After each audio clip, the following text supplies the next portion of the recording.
Muslims who carry out terrorist attacks in the name of Allah quote the Quran to justify their attacks. Muslims who condemn violence in the name of Allah also quote the Quran to justify their condemnation of violence. The Quran contains both peaceful and violent teachings, so it's very easy to pick a verse that will justify either peaceful or violent behavior. But is obeying Allah simply a matter of picking a verse that justifies whatever you happen to be doing? Or is there a coherent message about peace and violence? The Quran presents its own method of interpretation, the doctrine of abrogation. In Surah 2, verse 106, Allah declares, "Whatever communications we abrogate or cause to be forgotten, we bring one better than it or like it. Do you not know that Allah has power over all things?"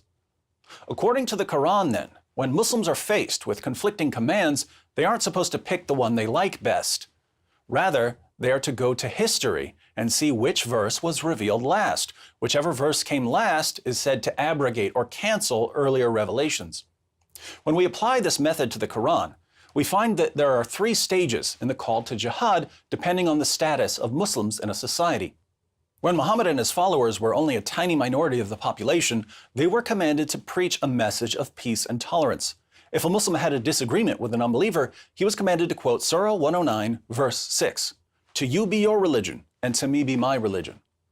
At this stage, Muslims weren't allowed to fight, even to defend themselves against persecution. Many Muslims point to Quran verses that were revealed during this time as proof that Islam is a religion of peace. But the message of the Quran eventually changed. When Muhammad had gained a larger following and had formed alliances with various tribes, but wasn't yet strong enough to subjugate non-Muslims, he was ordered to wage defensive jihad. At this stage, Muslims are ordered to fight unbelievers, but only if the unbelievers do something first. A characteristic passage is Surah 2, verses 190 to 193. "And fight in the way of Allah with those who fight with you, and do not exceed the limits. Surely Allah does not love those who exceed the limits. And kill them wherever you find them, and drive them out from whence they drove you out, and persecution is severer than slaughter. And do not fight with them at the sacred mosque until they fight with you in it, but if they do fight you, then slay them. Such is the recompense of the unbelievers. But if they desist, then surely Allah is forgiving, merciful. And fight with them until there is no persecution, and religion should be only for Allah. But if they desist, then there should be no hostility except against the oppressors." So there's fighting in stage 2, but the fighting is a response to persecution or oppression or even criticism. Many Muslims in the West insist that this is the end of the story. Fighting is only for self-defense. But the revelations continued to change as the Muslim community expanded.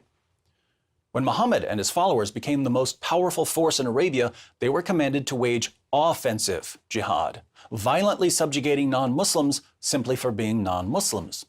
Surah 9, verse 29 of the Quran commands Muslims to fight those who do not believe in Allah. Notice this is a command to fight people based on what they believe. Surah 9, verse 73, "O Prophet, strive hard against the unbelievers and the hypocrites and be unyielding to them." Strive hard against whom? Oppressors, persecutors, people who are attacking you? No, strive hard against the unbelievers, non-Muslims, and the hypocrites, people who claim to be Muslims but aren't fully submitting to the commands of Allah and Muhammad.